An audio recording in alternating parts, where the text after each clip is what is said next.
Guys? Welcome back to another episode of Origin Stories. I love myself a good superhero origin story.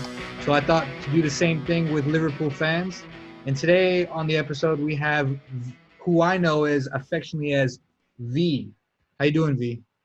Andrew, how are you? Yeah, my full name is Vikas Bhatia, but Yeah, man. after the, but I go by V, so V's definitely easier. Yeah, no, for sure. It's definitely easier on me, and I imagine on most people. So yeah, thanks for joining us today. Thanks for having Appreciate me, man. All right, so yeah, tell us a little bit about yourself. I mean, personally, I know a little bit. I mean, obviously, I can maybe tell where you're from the accent, but Right, and I know you have kids and all that kind of stuff. But why don't you tell us a little bit give more you about yourself? give the backstory. Yeah, Yeah. so I'm Vikas Bhatia. I originally from East London, from the UK. I'm a second generation immigrant. My dad moved to the UK when he was 13, so he actually moved to the UK the year that England won the World Cup. Oh, So wow, yeah, which is kind of interesting. that's Um, dope. so I was born and raised in East London, not too far from West Ham is probably the most popular club in the area, or Right. I was gonna say, is that were you a West Hammy in the beginning, like in your so early that's years? an interesting story that I'll come on to in a bit. But so West Ham was one of the clubs, and the other club, which is in much lower divisions, is Dagenham and Redbridge. So I was kind of raised in between those two clubs. Been a Liverpool supporter since I was about 5, but properly since I was 10. You know, and was in New York. Moved from the UK to New York in my early 30s, and did almost a decade in New York. Actually, almost 12 years in New York, and moved to Tampa last year. Right. Oh, okay. So so as an origin story goes, we can Tarantino this, but let's just keep it linear for this time. Sure, sure. I want to know. Okay, so you're from East London, and growing up when I was in college, I met a lot of people from the UK, and one of the things I got that I learned is that a lot of people from outside of London, they were giving a lot of shit to people that are from London that are fans of clubs outside of London. It's like Right, they were saying, right. there's 30 clubs or something, X number of clubs in London. Why can't you support one of them? Sure, Kind of thing. sure, So, sure. um, So how did I become a Liverpool supporter? Is yeah, what you're exactly. asking me, How did it right? all start? I mean, especially if you have like two or three clubs around the corner. I mean, Yeah, throw a yeah. stone away, right?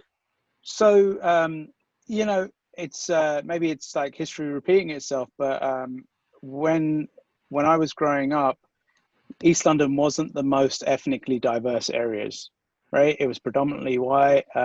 We were one of the first brown families on our street. Football and football fans back in those days had a pretty nasty reputation. Okay, what? Um, Hold on. Not to be, I don't want to give your age away, but I'm 45. okay, no, but give me like what Yeah, so decade a year? What decade are we? late 70s, early 80s. Hmm. Okay. So Um, yeah, that was hooliganism at its height, yeah, Green right? Green Street Crew, that kind of thing. And you know, I remember one of my earliest memories is actually seeing a brick landing on our front room floor that had been thrown through our window because we were a brown family. Um, Wow. it's and so it's not been until later that I've pieced these things together. But a couple of cousins of mine who are older that I used to hang out with a fair bit were Liverpool supporters. They're a bit older. Liverpool were winning in the late 70s, early 80s. And I remember coming home from school one day singing, I'll be forever, we'll be, I'm forever blowing bubbles, which is the West Ham song. I can't even say it now, but I'm Right. forever blowing bubbles. And my dad said to me, if you want to be like one of those hooligans, then you have to go and live on the street.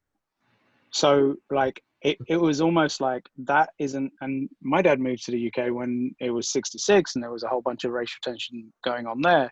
So I was not warned off to West Ham because of the football. It was more because of the the hooliganism and the racism, etc.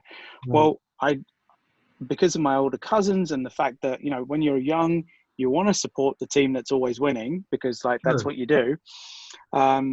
So I'd got my first Liverpool scarf, I think at 5 or 6. But by the time I was 10, we had just signed, or were about to sign, John Barnes. Okay. And so in my head, I kind of was able to justify the fact that I supported Liverpool to my dad, because John Barnes was an African American or black player, right?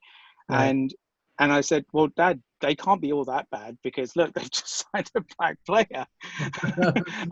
So the fans can't. You were justifying to him that the fans can't be that bad, because obviously the fans can't be that bad because of this is what it is, and also it was so far removed from where we were. When it's in your face, then you're more likely to resist it. Sure. But I'm sure that my dad was like, you're not going to get to Liverpool anytime soon. You're 10 years old. Yeah. So go and support who you Liverpool's want. a several-hour train ride, right? So it's 3.5 hours, 5 hours in a car. Yep. Yeah. So it's kind of like, oh, let him go through his phase. Yeah, let him go through his phase. Got nothing to worry about, kind of thing. Exactly. Yeah. So I think I don't think that he was expecting me to stay a Liverpool fan. Right. But I think as most Liverpool fans, once you are a Liverpool fan, you're in and you're all in. Right. And that was really the start of the journey. Yeah. Okay. So wait, question though. Yeah. I mean, obviously he was concerned about the fandom, the hooliganism, and that's a tough word, English. But was he a supporter at all? Was he into football? So he was a cricket supporter. Okay. So he didn't really buy into the football thing, right? He was more of a, he was born and raised in India. Cricket was a national sport there. Sure. For me, like, I just didn't have the patience to sit through like test games and matches, and football was definitely a bit more fast paced. There was always, and it was always easier to be able to play football with your friends at school, because you get, a Coke can or a stone or something like it. Sure, yeah. You didn't need any equipment to play football. Whereas like with cricket, you needed a ball and you needed a bat and wickets. Right. And yeah, you could hash it out. But like football was a lot more, it was a lot more accessible. Yeah. It was a lot more accessible. And then it also, because we weren't in an area that was, very ethnically diverse, it was easy to play football with lots of different people. Right. There was always a football component to everything. So it actually broke down a lot of barriers, actually. Okay, so yeah, that's what I want to get into, because I can relate a lot to this ethnically diverse situation. It sounds like we had similar situations growing up, and I'm curious. So we're in East London. We're in the late 70s, early 80s. You're 10 years old. As you said, mid 80s, 10 years mid old. 80s. Sorry, okay, mid 80s. Yeah. You're 10. There's not a lot of diversity where you're living. But football seems to be like a bridge connector. It seems to be a bridge, right, to your peers. Now, I'm just curious, though. I would imagine most of your peers are West Ham fans. So how did they take it when you're a Liverpool fan? Or were you all Liverpool fans because you all wanted to be, the favorite on the the playground? So that's a great question. So there were definitely it was a diverse group. It wasn't just West Ham and I'm the only Liverpool supporter. So I think, you mentioned London has a whole bunch of teams in and around the area. And if there were multi-generational families, so just to give you an example, right? Like where I spent most of my childhood, I could drive, the amount of time that it would take me to drive to Upton Park was the same amount of time that it would take me to drive to White Hart Lane. Oh, wow. Right. Okay. And so White Hart Lane and Highbury, which was the old Emirates, Sure. was probably like, you could draw a little circle around where I lived, extend it out by a 15-20 minute drive, and you could probably hit at least 5 clubs. So Sure. now, if you think about families that may not be, why multi-generational London, like it wasn't unusual for a guy to be the dad to be a West Ham fan and the mum to be a Spurs fan, or like I have a very good friend of mine who actually that is exactly the situation in their house. Like he's a Spurs fan because of his family who were Spurs fans, like his mum's side. Yeah. So it's like as a child, you get to choose which parent has the better team, basically. Yeah, it as a was very 5-year-old, much right? like that. Yeah. So I was very much in I took a lot of kind of leadership from my older cousins, who ironically switched from Liverpool to West Ham, but that's a different story. Oh, but they went More wrong. because it was a local team, right? It was easier to get to those games. But by the by, I kind of stuck there and stuck with the Reds and built up a network of friends who were Reds, and And this is it all when you're was in your teenage years that you yeah. So like 10. So we're talking about beginning of high school, right? So high school in the UK actually starts at 11, not 13. So it starts Right. a little bit earlier because we Sure. don't have a middle school. So by the time I got to high school, I knew there were kids in my school that were Liverpool supporters, West Ham supporters, Man U supporters, Tottenham supporters, Arsenal supporters. Literally, like I think because back then you didn't have access to TV, right? There weren't as many things going on, but you had like probably older cousins or relatives that lived in different parts of the country. So Sure. like I had friends that would go up north and spend time with their families in like Newcastle, and suddenly they became Newcastle fans. Like they're bringing that down south. Sure. And then as I was thinking about this call, one of the things that was huge was the football stickers. So like baseball cards in the Right. UK, Football. baseball cards here.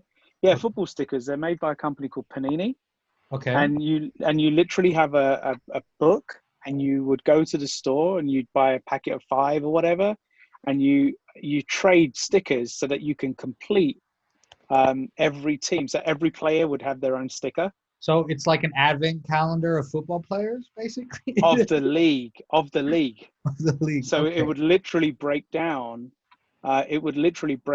Every single club in what we knew as the first division. Sure. So the only book that I ever completed was 1985. So I still like back at my parents' have And have that. how much would that cost? Like to I'm sure your parents are like, why the hell am I spending my hard-earned money on damn stick? So I think that's where some of my entrepreneurialism came in. So I had a couple of side hustles going on. Uh-oh. Um, Okay. What, 12 years old? You were selling. Hey, when I was 10, 12, I was 10. selling burned CDs. I get it, man. What were you doing? 10. Okay. At 10, what I was doing was I would take orders for the candy store, like the Okay. local candy store, because some of the kids lived like that didn't have access to a candy store. Right. I would take orders of like, do you want like gobstoppers or chew bubble gum or whatever? I'd take their money, charge them a little bit on top, go to the store, pick up the stuff, and then whatever I had left over, I would buy stickers with that. Basically, you were, DoorDash before DoorDash. Pretty much, yeah. That's great. I love it. So I don't think my parents would have supported the sticker book Yeah, if I they mean, knew what I was doing. I mean, after the show, I gotta look this up because I'm trying to imagine, like, are the stickers like the size of my face? Are they Oh are no, like the no, size they're of a like quarter or what? literally the size of like a clothing tag. Like that's Oh, okay. But they like a stick, clothes. like they have like they're Yeah. There's adhesive. stickers, and you would have like Ian Rush and Steve Nicol and Jan Molby and John Barnes. God, I gotta look this stuff up on eBay. Oh, Okay, I want to see this. I actually, what I think I need to do is like I need to get my parents in London to find it because I know that I've still got it and ship it over because it's going to be a collector's piece. Oh, some sure. point. Yeah. And you can give it to the kids and have them like, do something besides, play on the tablet, I would imagine. Right, right. Awesome, man. Um, So I think, that was like the that was like how I got into it. And I think I I cemented my relationship with Liverpool. So I remember Heysel. I remember the Heysel oh, okay. Stadium, Yeah, yeah, yeah. right? I remember us winning. I remember us winning the FA Cup in '86. I remember us. I remember the Anfield Wrap. So that was like in '87, I think, or '88. And we were playing Wimbledon in the FA Cup final, which was supposed to be a no-brainer, right? Liverpool plays Wimbledon. Well, Wimbledon beat us, Right. Yeah. right? So there were definitely like a few very poignant either games or incidents that still remember from like my early teens that just emotionally brought me closer to the club. Like I'd never been to Anfield. I didn't know any Liverpudlians. So, the closest that we got to watching a game was Match of the Day that was on at 10 o'clock on a Saturday night or a Sunday night. We there's a like a gambling thing in the UK called the pools, right? That's Okay. another thing. And so what it would do with the pools, what you would do is it was almost like the early days fantasy league. So what you would do is you would pick out, it would list out every game in every division, like literally starting from the top to the bottom, right? So the Right, first right. Okay. division, second division, third division, Sure. fourth division. I think there are four divisions. And so my dad was like in a syndicate he was a postman, working class. So like there was always like hey, look, I'll spend a couple of pounds, like maybe we'll hit the jackpot, £10,000, whatever. And it literally listed out every fixture. And what you would do is you would essentially bet on who's going to have a score draw, so 1-1, 2-1, 3-1, 4-1, or a Right. no score draw, 0-0, and you would get a certain amount of points for a score draw or a no score draw, Sure. and you would tally up the points, and that would give you like, if you got X number of points or more, then you would win prizes. I mean, we never won the prizes, but because my dad didn't know anything about the clubs, it was just a pure guess for him. Okay. So he would bring these pool slips home, and I would look at them and I go, "Oh, who's Liverpool playing today?" And I really didn't care about the rest of the teams. I mean, I probably cost him a couple of quid along the years, but every week I got to see, because I wasn't getting the paper. We didn't have it on TV. There was no internet. Right. But like, how would I find out who we were playing? Like, how would I go into school saying, "Oh, this week we're playing you. This week we're playing you." Right. It was really the Oh, wait, wait, pools wait, that wait, helped me do wait, that. wait. Hold on. Let me stop you right there. Okay. Yeah, yeah. Okay. I know It's it's a hard bit. to. No, no, no. It's just hard to imagine life without internet. I mean, Yeah, right. it's been so long since those days, Sure. existed, right? So okay. So let me get this straight. So you didn't know who, what teams Liverpool were playing week to week out, and this is how you kind of find out, and this is how I would imagine that you were able to initiate banter at school with your, your Right. Spurs fans and so on. That you would say, "Hey, we're playing you this week," and then you would have a bit of So banter at lunch. Is that how that works? yeah, so if you were like really fancy, like if you were one of the cool kids, Yeah. then at the beginning of the season, you would get like the calendar. The calendar would list everything out, Oh, or the like paper my would have okay, like the like program. the Okay. special pull out or whatever. Yeah, because my dad wasn't into it.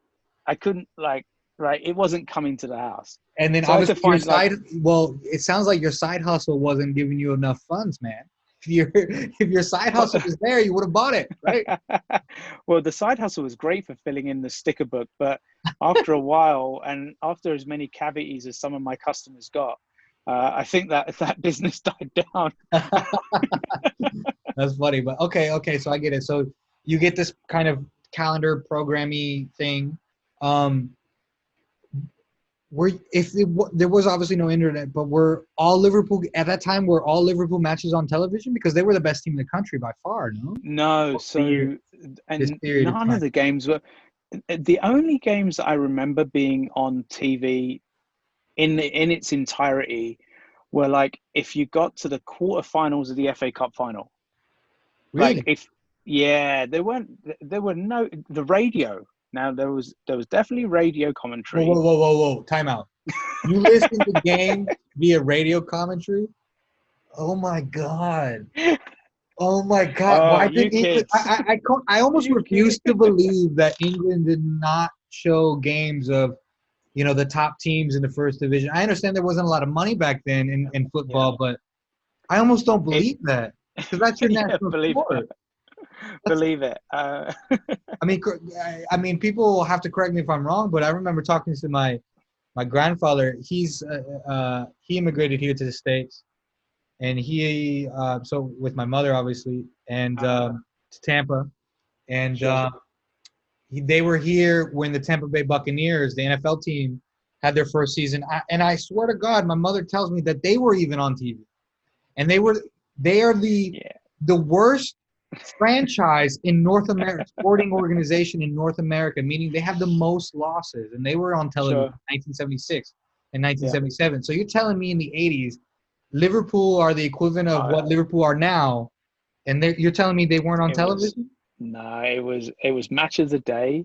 You had match of the day, then you had your 6 o'clock news on a Saturday. Most of the games were played on Saturday, as they are still, right? Most of the games are played on Saturday, and you would have maybe one or two on Sunday.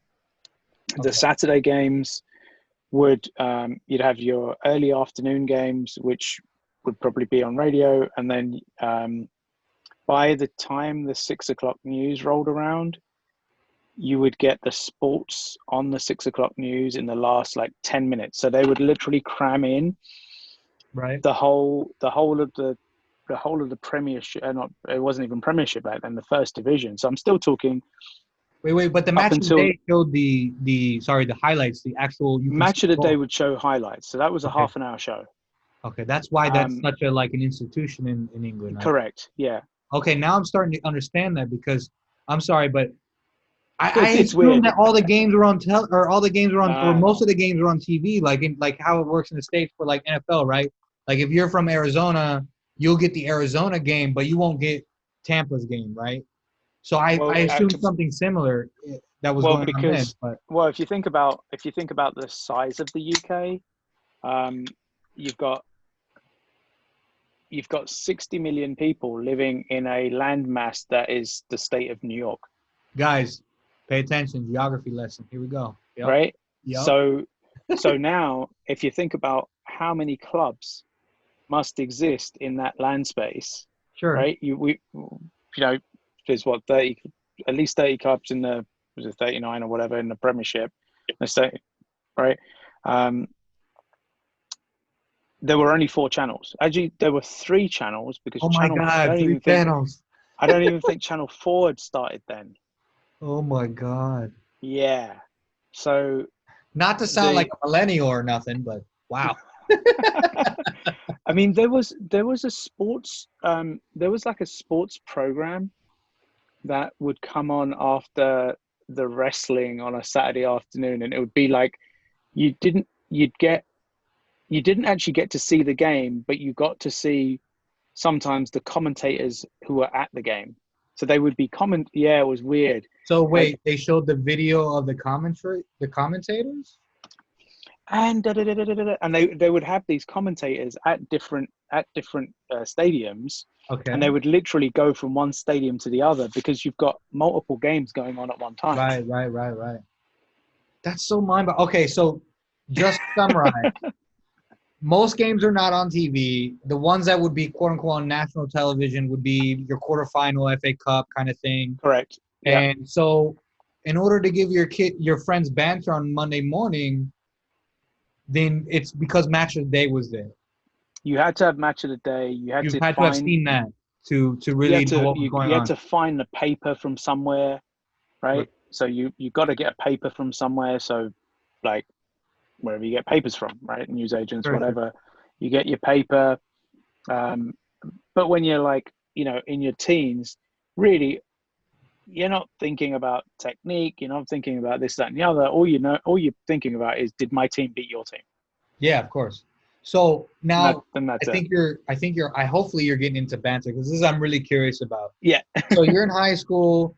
I don't know how school is in the UK at that particular time in history, but I imagine there's like a lunch period. And this is what I imagine. I imagine little V sitting down with his mates, and one of them is a Man United supporter, and Liverpool like just trounced them over the weekend.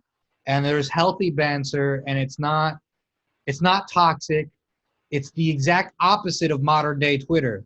Can you confirm or deny this? So little V was very different to current day V. Okay.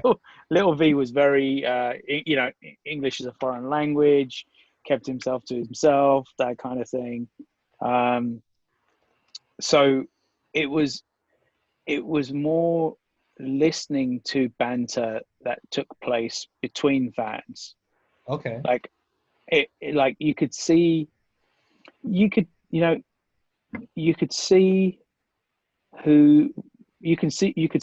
type of kids or which kids were exposed to football all the time and the banter all the time. Right. Because they knew what was going on. They knew the players because their dads probably went to some of the games.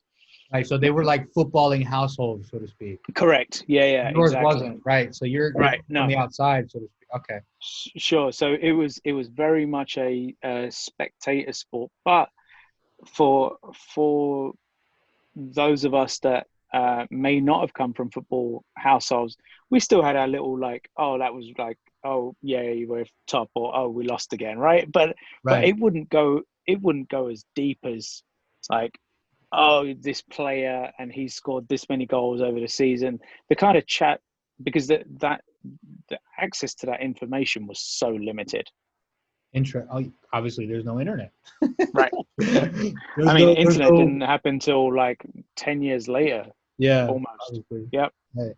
Okay, so it sounds like, there was a gulf between V and then the modern day Twitter blogosphere, right. Statistician, sure, opta football kind of thing going on. Okay, I see.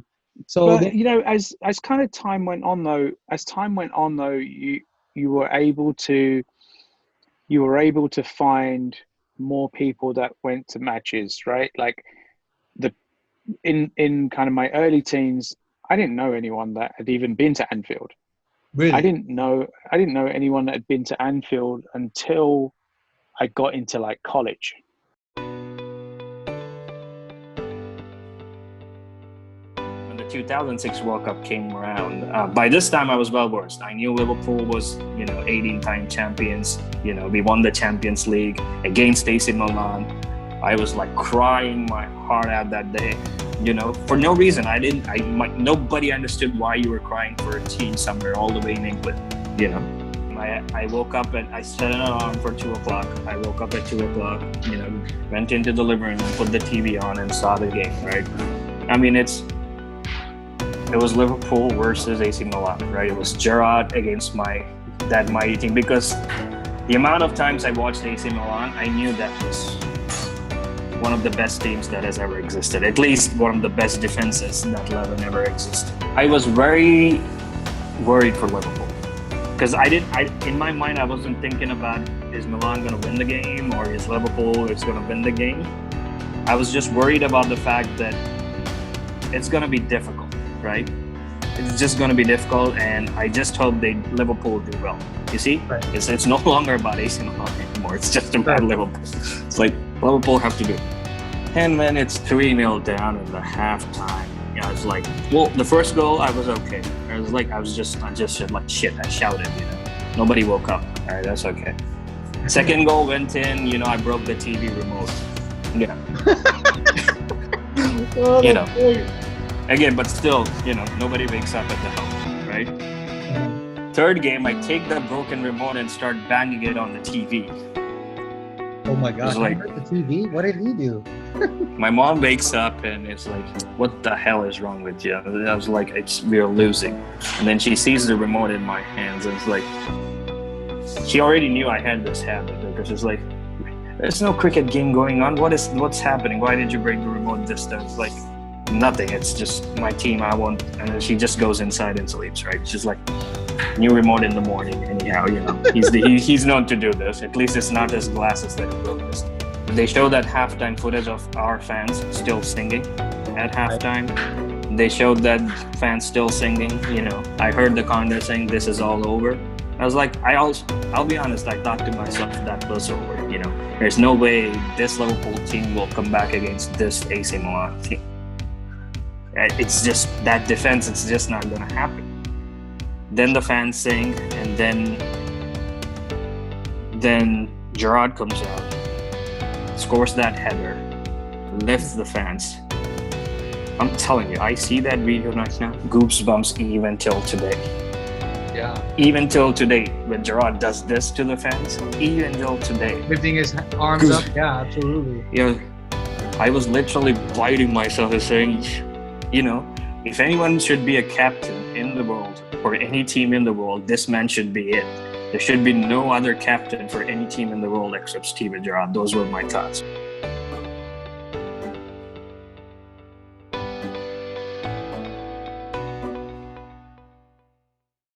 Let's do a time jump. All right. Uh-huh. Move from like 12, 13-year-old me, move into college. At this point, did your cousins transition to West Ham fans? Oh, they transitioned long before. Okay. Yeah, they were long out before. by Okay. So obviously they didn't go to Anfield. So now in college, basically what I'm trying to get at is, when did you go to Anfield? When did you have that kind of like, let's call it, for lack of a better word, network of proper Reds that you can have a chat with and so on and so forth? So at college, then opened us up from the locality to national, because people were moving all over to come to college. So and this was in London, I would imagine? Yeah, so I went to college in a place called Kingston. So the closest like football teams are like Wimbledon. The closest London football team is probably like Chelsea. So it was in the south. It was in the southwest. Fulham and Brentford are other local teams. But one of my best mates, who's still one of my best mates, he was a Red. He spent his first year at college in Leicester, but his brother was a Red as well, who was a few years older. So obviously a few years older, already started working or have access to more funds. So it was almost like through the network, we were getting more and more information. The other component of this was that college in the UK, you're typically 18 by the time you get there, which means you can drink, right? Which means you can now go to pubs, right? And pubs and listen to games via the radio. No, well, they would have the Saturday afternoon commentary going on in different areas. So you were more likely to find fellow Reds. So like, I knew a handful of Reds. We would know when the games were going on. We would like go and drink together, whatever. Right. And I mean, access to information's a lot more available. And we're talking the early days of the internet, right? So like 94. So you were talking bulletin boards and things like that. Okay. So now, yeah, it's getting dangerous. V's on the message boards, guys. V's on the message board. Oh man, there's all of that stuff going on.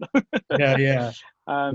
But because people were a lot more transient. You'd started meeting people from different parts of the city, different parts of the country, even European fans, right? So like there were a lot of European students at my college. Oh right. So we would start having a lot more banter, because obviously Liverpool, we owned Europe, right? Like Europe is our thing.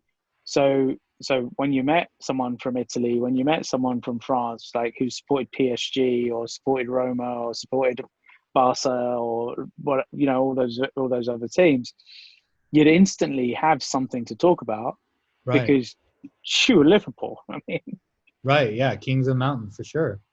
Yeah. Again, but again, it's another example of, you know, football bridge, build bridges. You know, it's fantastic. yeah, very much so. So I think, you know, just kind of skipping through that. So we're talking about, you know, mid to late 90s. We've obviously won the FA Cup. But this is after, so we're in the mid 90s. It's been a few years since you won the league title. Since we won the league, yeah. So how? Yeah. I mean, how was that like? Because obviously, when you're in the teenage years, you know, you were winning. Liverpool were winning everything, right? And then all of a sudden, it's been a few years. College was it depressing? College was awful because there were some closet Man U supporters, and this was just at the time that Man U started like their rise. Right, yeah, the class of '92 and all that stuff. Giggsy, Beckham, Scholesy, right, Cantona, another like Paul Shearer was doing his thing up in Newcastle, and it was just out and out depressing. And you would have these flashes of, you know, oh, we can get to the semi-final, oh, we lost again, oh, we can get to here, oh, we lost again, oh, and you know, you have the Robbie Fowlers, I think Houllier kicked in around that sort of time, so he started bringing up Michael Owen and Heskey, right? So there were a few things going on, but college wasn't a very happy time for that. Yeah. Unfortunately. And it just makes you think that, you know, how lucky we are to be alive in 2020 with this phenomenal team that we have now and how well run this club is. Yeah, you know, I've been on the record. So. I know I need to have that perspective because I've been on the record saying how much anxiety I have over, you know, the lack of us our lack of activity. But obviously, we could be 1994 Liverpool, and you know that's. Oh my God! Please don't. Yeah. So I mean, they kind of their performance was almost as good as my performance at college. So let's just leave it. Okay. All right. So I have to know now. I mean, yeah. You're obviously English. You're from London and all that. You're red, but when did you go to Anfield? When did you make the pilgrimage to you know, our Mecca, so to speak? So my first trip to Anfield was in 2004. It was someone that I was in a relationship with had some very strong ties. Their family had some very strong ties to Liverpool. So I was invited to go to Anfield for the first time. It was actually a Liverpool Man U game. I sat at the Wow, that's I sat at the Anfield Road end, opposite the sign with the scores on it. So pretty close to the Kop. I still remember seeing Anfield for the first time, and I started shaking. Because I'm now in my like late 20s, and this is the first time I'm actually seeing the ground live. Yeah, I mean, no more radio. It's no more radio. Real life 4K. Yeah, like 3D. Yeah. The first time I heard "You Never Walk Alone," I will never forget that moment. Like just walking like down the Anfield Road, seeing the club. Seeing the Shankly statue, seeing the Hillsborough Memorial wasn't even really it's not the Hillsborough Memorial is today. Like it was a makeshift one. Right. So seeing, you know, being at Anfield was a lot more special than our result. We lost 2-1 that day, which was disappointing. But I got to see Anfield for the first time, and I also, as we were leaving Anfield, I got to see the on the streets rivalry. Like Really? there were fights going down. But it Like it wasn't. was kind of. Would you say that the hooliganism expressed that particular time was similar to like when you were a kid in the '80s, or nowhere near? No, nowhere near. Okay. No, nowhere as near. But there was still something shady happening. Yeah, definitely, Okay. definitely. I mean, it couldn't have been more than a coincidence that here's two big groups of people that suddenly want to go at it. Like, Right. but I mean, it's kind of funny that, so bringing it forward a couple of years. So I moved to the US. So that was 2003. I moved to the US in 2008. Okay. But I'd been coming to the States I'd been traveling back and forth from 2004. But from like, let's say 2007 is when I really started visiting New York, excuse me. Right. And so there was a place in New York called Nevada Smith's on 3rd Avenue. Okay. And I had, the person that I was coming to visit, just leave it at that, I'd expressed, like, I'm a Liverpool supporter. I'd really like to go and watch some of the games. Can you see if you can find somewhere for me to watch it? We found this bar, Nevada Smith's, and it was actually a Man U bar, but it had so many TVs. Like, this was my first kind of real experience of like American sports bar. Oh, right. Because for the first time, I'm like walking into a bar that is showing every single game. No radio. Live. No radio. My head is blown up. Like, I'm like that emoji and like that iPhone emoji with the head blown up. And I still remember, like, here's me, new guy, don't even live there, but I gravitated towards a corner that had Liverpool supporters, and there was this one guy, Russell Garton, who I'm still friends with on Facebook. He was like the really tall guy. What's that? I said, shout out to Russell, man. Okay. Shout out to Russell. Big Russ is what we called him, because I would walk in and he was the tallest guy in that area. And I wasn't friends with him until many years later, but it was the fact that we were Reds and that was our corner. And we were, we'd just signed Torres, or Torres had started making a mark for us. Right. I was there for the Liverpool Man U game when Gerrard kissed the camera, right? That whole thing. Right. It was a completely different experience. Like, being able to walk into a bar, one single bar, that showed every single game. And on top of that, you could go to an early game, like a 7:30, like a 12:30 kickoff, which is 7:30 in the US, and you could get a drink. Like, holy crap. Wait, that's not, you wouldn't be able to do that in England? No, not a 7:30 one. Well, okay, not at 7:30 in the morning. If you're drinking at 7:30, then that's a problem, right? Hey, day drinking. I love it. Come on, man. Yeah. But okay, but you're saying would that game not be on TV in the book? Because you would have to have, like, now you would have to have like a subscription to Sky, right? You would have subscription, right? Exactly. So when I moved to the US, the house that I moved into, we had to get Setanta. So Setanta via DirecTV was the way that you got games. But for the first time, like, I got more into Liverpool after moving here than I was there, because I was actually able to watch every single game. Like, it was a game changer. So it's almost, just the analogy comes in my mind is it's almost like there was a church there. So it's like you became more religious because there was a church that you can go to. Right.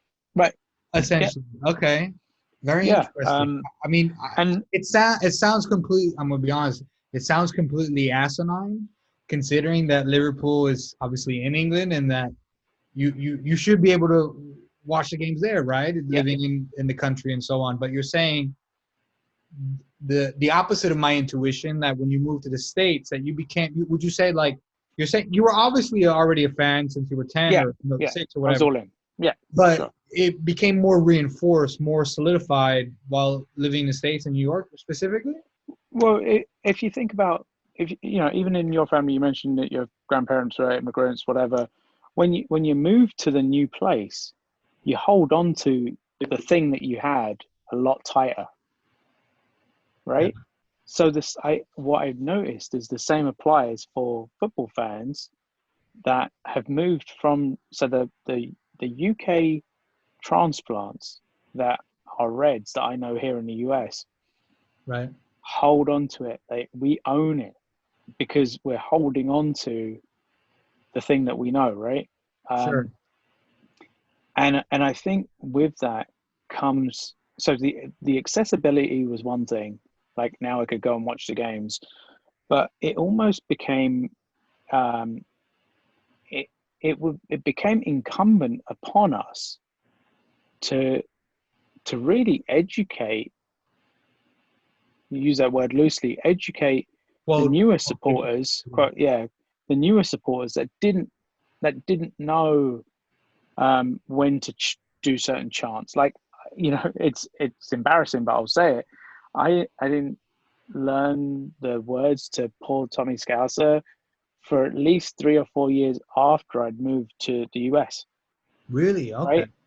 So there are some like YouTube videos that I've seen, and some of the hardcore Scousers have said, like, you could tell who was a real Scouser and who was not a real Scouser just by their ability to sing along to Poor Tommy Scouser.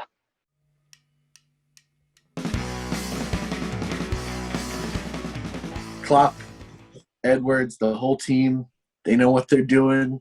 They've gotten us to this point. I'm following their lead. Yeah. If they don't think we need to sign, then we don't need to sign somebody. Obviously, all the FSG out and we're not spending enough, crowd will just claim it's club propaganda being fed through Pierce. But it came out today, I think it was Pierce or Ornstein said, one of the main reasons we haven't been more active in the transfer market is that we aren't receiving the offers we normally expect to receive for some of the fringe players like Wilson, maybe like Gruich, that we were looking to offload. Because those offers haven't come in and we aren't willing to sell the players below the valuation that we have for them, which is a smart tactic as well, we don't have the excess money to spend on transfers. Now, of course, everyone looks at the profits, but again, there's been so many posts on Twitter that go through this. The Swiss Ramble just did one. The Athletic got into it where it explains, like, look, guys, the wage bill's gone up. And your transfer funds that you would have dumped into the transfer market aren't going to buying new players. They're basically going to re-signing your star players. On top of that, you've invested in a new Kirkby facility. You have plans in the works to extend Anfield Road. There's a lot of capital involved in doing that you know, you can't spend on transfers. On top of that, the whole furlough thing. So they didn't furlough. Guess what the consequences of that is? We don't have as much expendable income to spend on players. So you can't have your cake and eat it too in that department. The key thing is that the money is going to places to improve the club for the future, even if it isn't for talent on the pitch. Talking about the Kirkby facility, we said this. That facility is going to do just as much as a transfer signings will in developing players and building an identity. And yeah.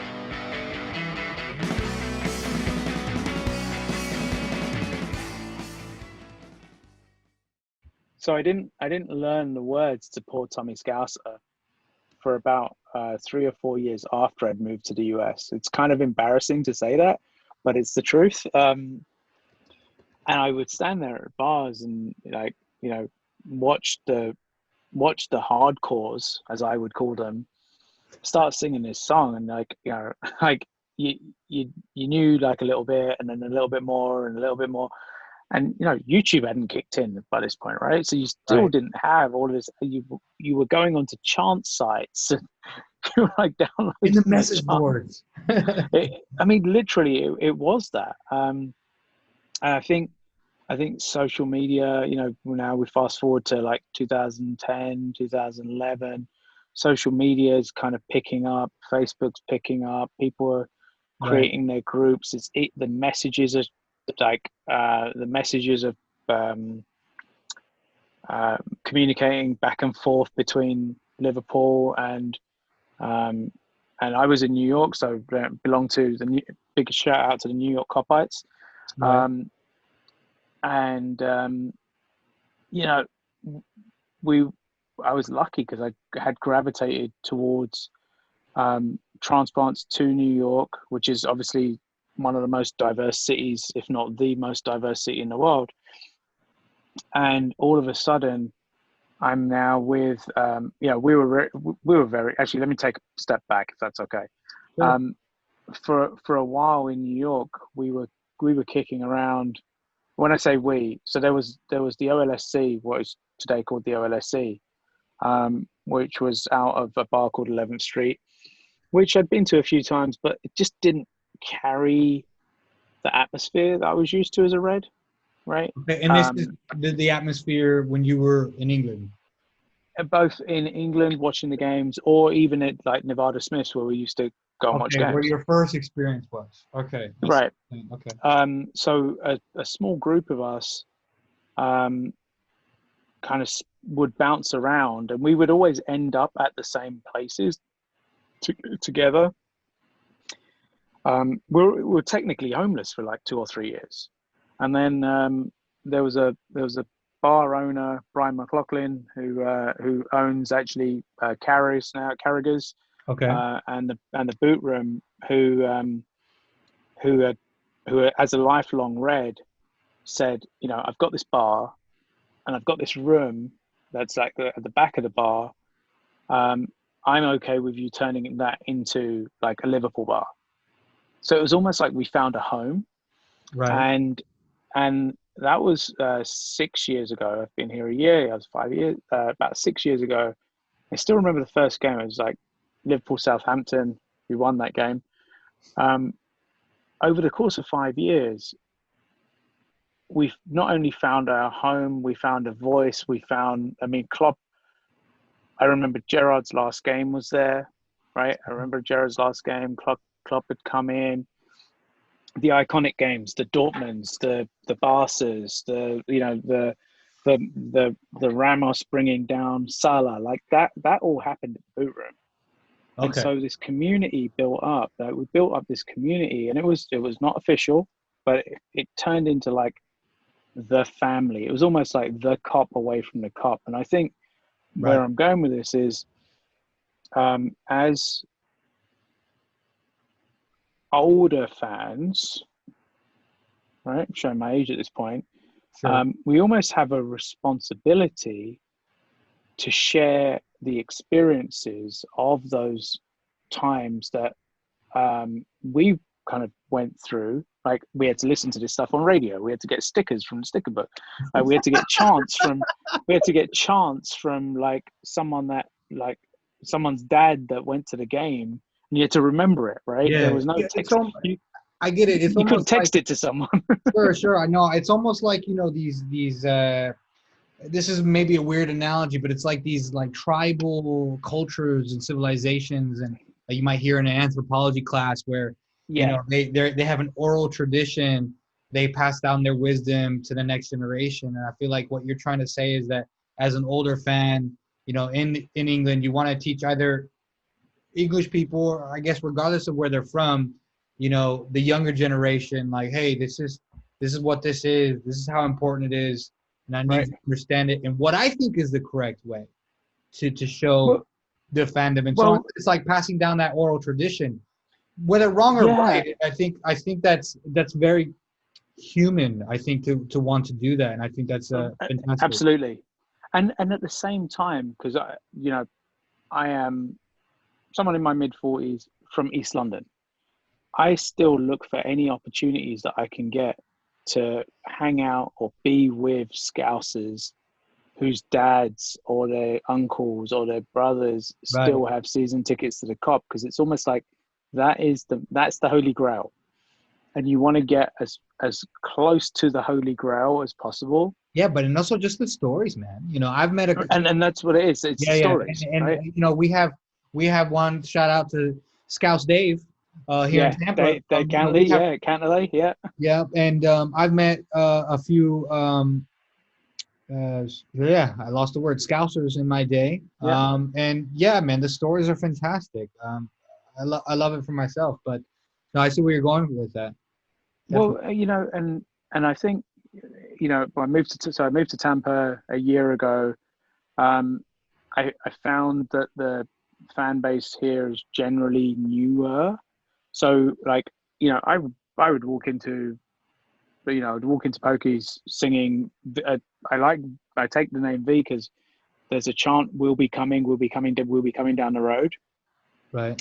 And I kind of adopted the name V because I could turn that into, when I told my crew that I'd be coming to the boot room, I text one of them and I said, V will be coming. Right. Oh, okay. So that's Right, where right. really that came from. Like V was born out of like, we'll be coming down the road, which is an old 60s like Shankly chant. Like, we'll be coming Oh, down right, the right, road. right. Yeah, When I you mean, hear the I'm noise not. of the Bill Shankly boys, we'll be Yeah, coming. I'm not even. I'm Right. I'm not that familiar with that. But yeah, So it's small things like that,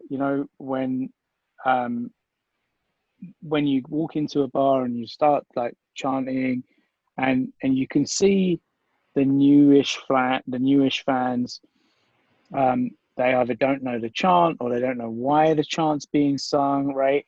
Everyone knows on the fields of Anfield Road, but like, who could sing all 4 verses? not me. Right, exactly. But it, I think with the internet, with the availability of that information, with the rise of popularity, with the amount of documentaries that exist. Just today there was a webinar essentially where Roy Evans was being interviewed. Right. And Roy Evans sat with Bill Shankly in the boot room. Like, holy crap. If you could have taken me back to my 20s and said, I'll give you a sneak peek into what happened in the boot room. I mean, that's where history was made, right? Right. That's where Shanks, that's where Paisley, that's where Roy Evans, sat and they strategized. Like, it's mind blowing. No, I know. I just wish Amazon Prime existed at that point. They would be on the All or Nothing, series, right? That would have been fantastic series right there. No, for sure. No, I get it. Yeah, no, and you're right. Talking myself real quick. Not that this is definitely your origin story, but for myself, I mean, it took several years for me either to know chants. For example, Right. the Anfield fields around Fields of Anfield Road, yep. Yeah, sorry. Ugh, beers. Yeah. And I remember it took me quite a time. I can't quantify the number of years or months or whatever, but it took me quite a time to know, for example, about Hillsborough incidents and so on. So I think but right now with the internet, some person in Tanzania can easily find this information and learn it and not go through the difficult process you went through. Right. They don't have to listen to the radio, right? So, for sure. I mean, and I'm starting to see that, right? I'm starting to see that there are younger supporters who've adopt. One of the things that you mentioned was like, what did I notice different about US supporters versus like American supporters versus UK supporters? Right. The one thing that's been, I guess, the most challenging thing that I've seen is how people follow the player rather than the team. Let's talk about this. Because I think that's fundamentally American. That is an American, at least in my opinion. I mean, correct, guys, I don't know, talk to me in the bar and tell me that I'm wrong. But for me, that's uber American mentality. And I don't know if it stems from, Americans' individualism as a society, like individualistic culture. But it's more of... Wow, we're getting quite deep. I love it. But I mean, for example, I remember being a child, right, and watching the NFL. And I remember, for example, I was maybe 7 or 8 when John Elway won the Super Bowl. I know this is a football podcast, but I'm going to go to the NFL for a second. And I remember as a kid, like I told my mom, I was like, yo, I want their shirt, their jersey because of John Elway. and also because I liked the colors. And it made no sense. It was just about the player, right? Right. And then as I got older, I honestly thought that was just a child thing. No. But as I got older, I remember meeting people in high school or in college era, college time, where people were like, no, like I'm a fan of, like, for example, the best analogy I can give you is Clint Dempsey. Right. So he was at Fulham, and then he went to Tottenham. You know, there was that rumor that he was going to come to Liverpool, right? Yep. And I was in college at that time, and I remember being at a bar in my college town here in Florida. Go Gators. Right. Right. Isn't that Go Gators? Yeah, Go Gators. Yeah. There you go. Yeah, they're the Gator Thump, right? Anyway, so there was a bar that we'd watch games, and, you know, they were afternoon games, obviously, you know how it is. And I remember, you know, there was a group of guys that had a Fulham shirt, and then, you know, summer passed, and then now they have a Tottenham shirt. Now they have a Tottenham shirt, yeah. And I just thought, like, yeah, man, I don't care about the team, man. I just care about the player. And I thought, okay, like, I understand that perspective when he plays for the national team. Like, I get that. Sure. Like, even I'll support. For example, I support the Colombian national team, right? Because half of my family's from Colombia. So for example, Yerry Mina and James Rodriguez are now both playing for Everton, right? So I'm going to be like Jeremy Carragher once said. He's like, hey, as long as Everton's not playing Liverpool, I'll support Everton too. And that's what because I want them to do well. But God knows when Liverpool and Everton are playing, you know, I don't like them no more. You know what I'm saying? So, right. And I never will understand this. And this American mentality of following the player thing. Like, I don't know why, but it's also in all the sports. It's not just American football or proper football. Basketball or whatever, right? Basketball, whatever it is. And again, I don't know where it stems from. I'm sure there's some study out there from some sociologist. There's some paper. I don't know. I would like to see that. Or maybe we can fund it. V, you got a business. Come on, man. You got fun. Let's fund this study. Why is that happening? I'll add it to my list of things to do. But no, I think, you know, what it ultimately boils down to is, what do you relate to? Who do you relate with, right? So if you're relating to a story of, and this is the thing, right? It's a lot easier to follow American sports players because they generally evolve. You generally come up through college ranks, right? It's going to be someone through the college ranks, and they get senior, and then they get the pros, and then they're in the thing. Well, that approach doesn't quite apply in football. No, right? Because someone that is in the academy might not ever they might get to the third team. Look at Ryan Brewster, right? Brewster was in the Chelsea academy. He came in, he was in the under 21s. He went away, he's come back. Like, if I sit there and follow Ryan Brewster, I'm going to get a headache. Yeah. So basically, that's a good point, because college sports are so big in the United States, and they're not big anywhere else in the world, right? So you get to see like this youngin', you get to see like a Pokemon in its egg, and you see that Pokemon hatch and evolve. And you follow their journey. Exactly. And then you gravitate towards them. They might be same background as you, or they might have the same story as you, or they might have even studied the same course as you, right? Whatever the hook is, like, you've got the hook and they bring you through. Whereas what I think about football is that you gravitate towards almost the ethos of the club. You gravitate towards the spirit of the club. And so once you've got your club, it doesn't matter whether the player comes in or out. I mean, I'll give you a funny story, right? Hang on. So I'm obviously in my closet, so this is easy for me to do. For those listening at home, V is definitely in a closet. I am definitely in the closet. So this, if anyone remembers, is from the we're talking about 2008, 2009, 2010. Right, 2009, 2010 kit. Okay, Torres. This is the only shirt that I have with a player on it. Right. I bought this shirt because Torres was doing his thing. He and Gerrard were just tripping the light fantastic. And 3 weeks after buying that shirt, Torres left. Oh my God.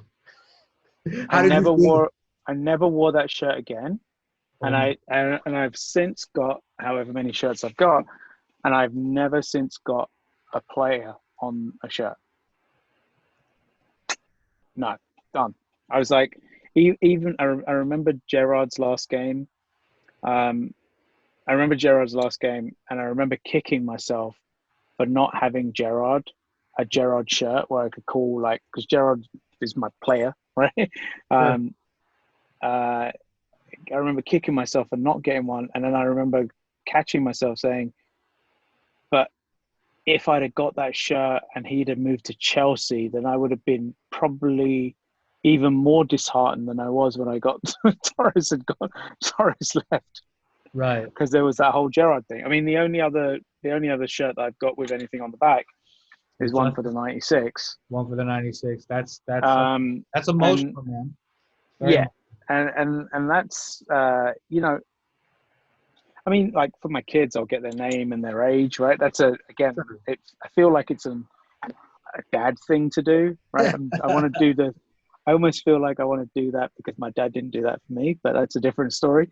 Do we need a therapy session? A therapy session? No, I've got 90 minutes and I've got Anfield. That is my therapy.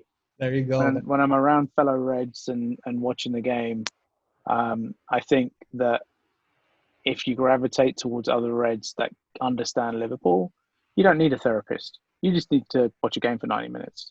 And I think with how we're performing right now, people are probably saving a whole ton of money on therapy right now. Just go and watch a game. Watch a game instead. I think a lot of people can relate to what you're saying there, and I agree for the most part. I mean, although for me the Reds give me a lot of anxiety, again, unfounded, but Right.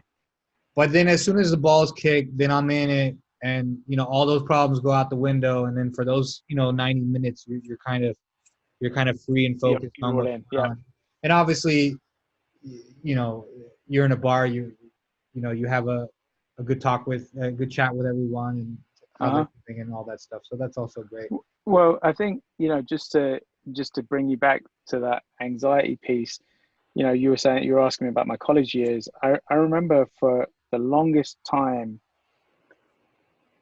we as Liverpool supporters recognized that Liverpool were consistently inconsistent. And it was almost like a tagline, like Liverpool consistently inconsistent, because you would have like flash in the pan moments, and then it would like disappear, and then it would be back again, and then it disappear. I think what Klopp has done from the ground up has instilled consistency. And so even if there are blips, right? Like, did we want to lose the Charity Shield? No. Did we find lots of there's not enough space in our cabinets because we've won everything else, so like, who needs a shield anyway, right? There were all these things, but even with the small blips, you can see the mentality. There's been a lot of talk recently about the mentality monsters, the psychology, the involvement of backroom staff. What Klopp's brought in is that mental strength that you need to go back to the Shankly. If you listen to some of those Shankly videos, right, 65 when we won the FA Cup for the first time, if you listen to that speech that he gave in Liverpool outside the town hall, right, he knew what he was doing, and he might not have proved it, but he had the conviction that he knew what he was doing. And I think as the manager of the club, right, we are if not one of we are the greatest club in the world right now. Right. No we question. haven't been far from that for the last 30 years, right? It's just that some of the other teams that have done some very good things, and they didn't have like Gillette and Hicks that completely trashed our financial situation. Right, but as of this right? reporting, hold on, let me just cut in real quick. As of this reporting, for example, Klopp as Klopp said, baby, listen, we're not run by oligarchs in other states, you know. Exactly. So again, now we've closed the gap in let's call it the organic way, and Yes. and I think people need to realize that that's a lot tougher than having Oh, an absolutely. oligarch in a state-run entity, basically, right? You So know, it's we are living in fantastic times, but we need to pay attention that, of course, this won't last forever, but we need to know that we need to enjoy this. And I know yeah. I'm like, as I say these words, they're not computing with my body right now. They're just like, Andrew, what are you talking about? That's not life. No, I know I need to enjoy this. I mean, before the Right. call, for example, I watched the highlights of Liverpool Barcelona 4-0, and I just, to Isn't imagine. that you talk about how much money have I saved on therapy? I just watched that. Yeah, I tell the wife all the time. I'm like, put it on. No, because I mean, just think that when I started watching Liverpool, obviously much later than you, but even in the beginning or when I was in college at that time, there was never a world because Barcelona was dominating everything, winning everything when I was in college. There was Right. never a situation where Liverpool and Barcelona would even potentially be in the same game, much less or the same competition, much less Liverpool, spanking them, right? So Yeah. we're living in amazing times, ladies and gentlemen. Just we need to all remember absolutely. that. I think to be a Liverpool, this moment really does bring me back to those mid '80s, right around that mid '80s time. Grobbelaar, the Barnes, the Mulby, where it wasn't just about winning one cup; it was about winning all of the cups, winning 3 cups. Like, we're not defending, we're attacking. Like, this is ours. Like, and we're just going to go on, and we're humble about it. It almost feels like we're back there. And while there have been, Hillsborough shocked us. The year that Hillsborough happened, you could see, Kenny and the amount of stress that, again, I was in my teenage years. I've now had the opportunity to go back and watch documentaries and other things that really gives us those insights, and the amount of stress that the club took on, the players took on, and then to be kind of, then you've got the inconsistency of management and the ownership, and like, there's a whole bunch of shit going on, pardon my French, that Liverpool, not only as a club but as a city, had to deal with, right? And to come out of all of that and to be the club that is the best club in the world, the best club in Europe, and the best club in the country is just testament to the spirit. And I think that, the club, when they want to interact with the fans, they take their guidance from the spirit of Shankly. Like, that is one of the preeminent supporters clubs in Liverpool. What are we talking about here? Spirit of Shankly. You could see there's a consistency, right?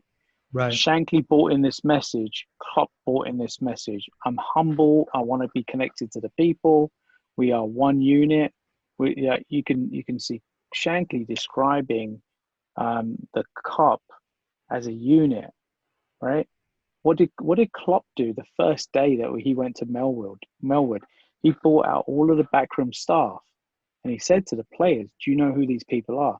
He created the unit, Right. and I think that is what these great times that we talk about aren't, like, yeah, they're great times. We're Liverpool supporters. This is great, but I think it's very relatable with our current situation, right? The current time that we're in, the pandemic, the remoteness, all the stuff that's going on politically. The quicker we can get to being a unit, Right. the further we will go.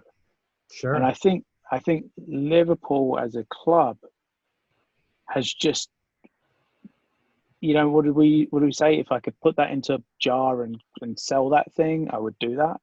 Right. Like, Side right? hustles. Enough of the side hustles. There's no candy available here. That shop is closed. I'm kidding, but yeah, no, you're absolutely right. You're spot on about that, and it's amazing what he's done, and I'm sure he'll continue to do, regardless of where my anxiety levels are on match day. I obviously have complete faith in the man. Honestly, I just want a hug from the guy. I want him to come down to Florida. I want them to do preseason either in Miami or Atlanta. We can go up there. We'll go to the bar and all that stuff. He'll come in because Jamie Webster will be there. And, I just want a hug from the old man. That's all, Well, I'm sure you want a actually, hug my thing is that I've watched it. Sometimes I actually take, as a businessman, as an entrepreneur, I take a lot from his management style. So my thing is, like, while I would love a hug, like that would be great, I actually want him to start a university because that's where I want my MBA from. I want an MBA. I want a Master's of Business Administration from Klopp's University. Like, if he's listening, that's what I want. And I don't care if it's like made up in his toilet roll that he hands me a diploma. No, for sure. I I completely agree with that situation, or, that thing right there. I mean, let's just hope, his university isn't fraudulent and all that kind of stuff, which I'm sure. Yeah. Not talking about any other university before. But you can see, just was it 2 or 3 weekends ago, all of the OLSCs were doing like outreach into the community. The amount of maybe my social feeds are biased, but the amount of outreach that the club is doing from a stay at home perspective, celebrate at home, look after the community, look after your loved ones. We love you. We want to celebrate, but do like that really solidifies that message, which creates the unit from the field to the spectator to the community. Like, you have a responsibility, like we the players have a responsibility for you, the fans. You, the fans, have a responsibility for us, the players, but also have a responsibility to be good citizens. Right. Yeah. Like, stay at home. Like, it's a work of art. I mean, it's kind genius. of common sense, but so genius that because it's genius because no one else is doing it, right? You know what I mean? Right. So, it's so simple, but right. But it's not easy. Or else everyone would be doing it. I see that. So, kind of like round out.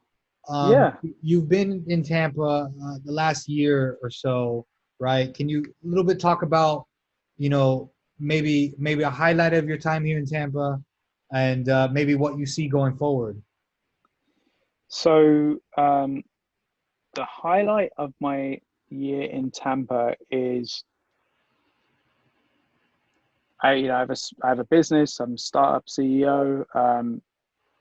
I made it my mission to be able to make and watch every single game, and up to the lockdown, I was lucky that I could get to every single game, irrespective of whether it was a Wednesday afternoon or whatever, right? So like that I'm really, really grateful for. I'm also grateful for the fact that I've got to meet some really cool people, yourself not included. So let's leave you out. Appreciate that. But it's awesome to see that, just to mention a couple of names, right? So you've got Jordan over at the Horse and Jockey, who told me about the fact that he was pretty young when he got to see the Istanbul final, right? He managed to sneak into the bar. Like you can see this passion in and around players, and I mean in and around the supporters, and for the group. And I mean, it's testament to everyone that's been involved. For there to be, I did not imagine there to be as many supporters in Tampa, Florida, for Liverpool as I found. Like, I know it's wild, isn't it? It's ridiculous. It's just wild. And I think that I think that also it's got a lot to do with the new, like Tampa is a up and coming city, right? Like there's a lot of stuff going on. I think having Jeff Vinnick, who owns the Lightning, who actually, I don't know if people know this, but he used to sit on the board of Liverpool. What? Say what? Yeah. Oh, yeah. So you Jeff need to Vinnick interview actually that guy. well, No, I'm kidding. I'm working on it, brother. I'm working on it. Right. But you see, there's Craig Johnson, who was like one of my iconic heroes, lives in Florida. Like I think my highlight has been that I'm constantly surprised by the connections that Liverpool and Liverpool supporters have got to the Southeast, and I keep on uncovering them, and I hear stories, and I see new fans, and I see new fans that are hungry for the knowledge, the information. Sure. I think in like where we are today, we are now presented with this opportunity to really expand beyond a bar and really create that unit, irrespective of whether that unit is talking around a table at a bar, talking on a Zoom call, be it with families, be it with, right? It's almost like what's exciting about the time that's coming is that we're all in and we're all on a high, and it's up to us to take that and to run with it, right? Yeah. To Klopp's point, we're not defending anything, we're attacking for it. And I think if we as fans attack for the spirit of Liverpool, attack for the spirit of Klopp or Shankly or the players and everything that Liverpool holds, we will carry on having these moments, irrespective of if we have bumps in the road or not. Right. Yeah. No. Yeah, I couldn't say it better myself, man. Honestly, I'm thinking of words, and I'm like, wait, what? No, that is fantastic way to put it. And yeah, man, I hope Tampa treats you well. And obviously, it's been a good time with you. And I hope for this season, obviously there's the pandemic and so on, but hopefully, we'll be able to see each other in the bars and a safe way and cheer on the Reds. As of this recording, the season hasn't started yet. First game in 2 days. Yeah, first game in 2 days. So one final thought would be, what is your prediction for the season? Basically, where do you think we'll end up, or what success would be like for you? So maybe I'm showing my age, but I've stopped thinking about where are we going to end up, because that has led to too much heartache. Right. I think my prediction for this season is that the team will continue to fight, because the team are such a strong unit. I mean, Trent just won Young Player of the Year, right? Klopp's winning his management awards. Today there was a release of a new chant for Alisson Becker, right? All we need is Alisson. Yeah, Alisson Becker. Well, to the tune of so my good friend Mark Kenny, who actually created the Mo Salah running down the wing song, right? Has just put out this Alisson Becker song. I think Verge being like the cornerstone of that back, like the defense, and the boys up front, and then the new guys like Nico. You think the sky's the limit kind of thing? You think I think they're all hungry. Is that possible? I think nothing is impossible. Well, that's nothing is impossible. I think the boys want it. The boys are, the experience of Millie and Hendo are going to guide the young guys. Your Curtis Jones and your Nico Williams, who are hungry. They've seen. I was at I can't remember his full name, but Seth, the tall centre back.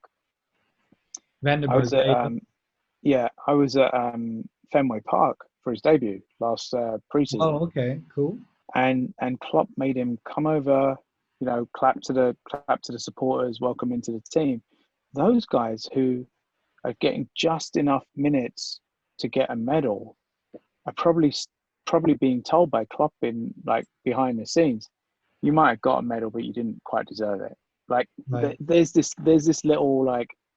Sure, yeah. Like you said about the this is For sure. like you said about the this is Anfield sign, right? You can't All right. touch the sign. But V, this is all great, but I need a definitive answer for my anxiety. Where are we going to finish this season? If we don't finish first or second, I'm going to be like going back to my college years. So, Okay. All right. That's fine. That's good enough for me, man. I don't want to put a conclusive here is where we're You don't want to jinx it. I get it. Yeah, it reminds me of my Torres shirt.